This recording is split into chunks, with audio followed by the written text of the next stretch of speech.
Hey everybody, I'm Natalie Bencivenga and welcome to another segment of 5 Minutes With. This week I'm featuring style editor and arts writer Sara Bauknecht from the Pittsburgh Post Gazette. Hey Sara. Hi.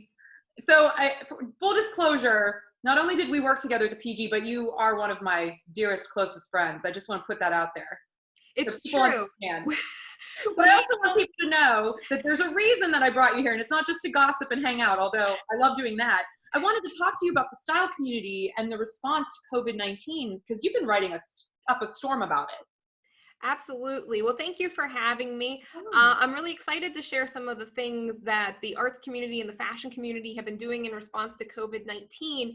And, in the fashion community in particular, it's been really exciting to watch people shift their talents in design and sewing from working on their collections or maybe working for other brands to creating masks for those who are working on the front lines or for everyday people, because now we are all being encouraged to wear masks when we go out into public.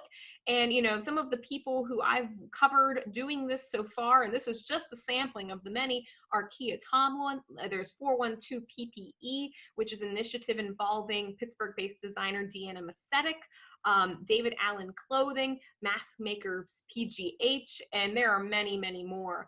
Another really exciting fashion initiative that I thought was neat was Tereneh Idia. She has launched OHM, a Pittsburgh fashion community project.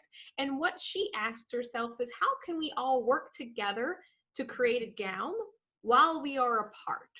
So what she's doing is she's inviting people, she's inviting people to mail her fabric swatches of a certain size, and all this information's on our website. It's also in the Post Gazette.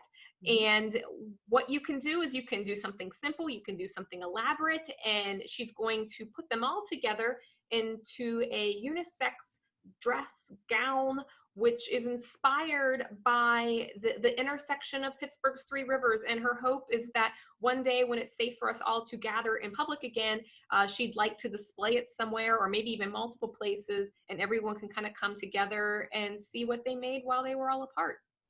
I absolutely love that. That is so Tereneh, first of all. And I love the idea of community building, Absolutely. Especially in these difficult times, it's so important to stay connected to each other.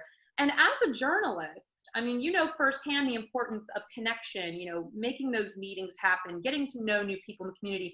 How has your beat changed since the start of this? You can't go to fashion events. You can't meet with people in person. What are you doing to combat that? So first of all, there's still a lot happening.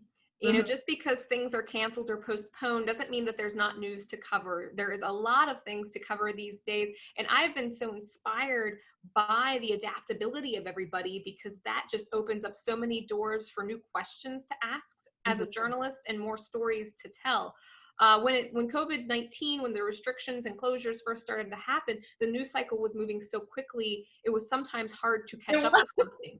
By the time you had a story ready to run, a new restriction or mandate might have gone into effect that made the story moot.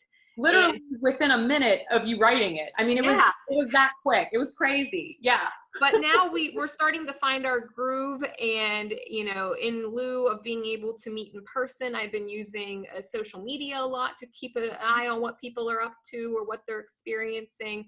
Of course, telephone, Zoom, text, all of that technology that I'm grateful for. And I've just been so grateful to this community for the privilege to tell their stories during this time and for trusting me to tell their stories. And, I've also just been so impressed by my colleagues at the Post Gazette who are just doing really stellar work across the board, from reporting to editing to visuals. It's really a hard time right now. It's a special experience to have the privilege to try to preserve this in history as a journalist. Amen to that. Thank you so much, Sara. I hope you'll come on again and we can chat some more next time about the dance community. Yes, thanks for having me. Thanks.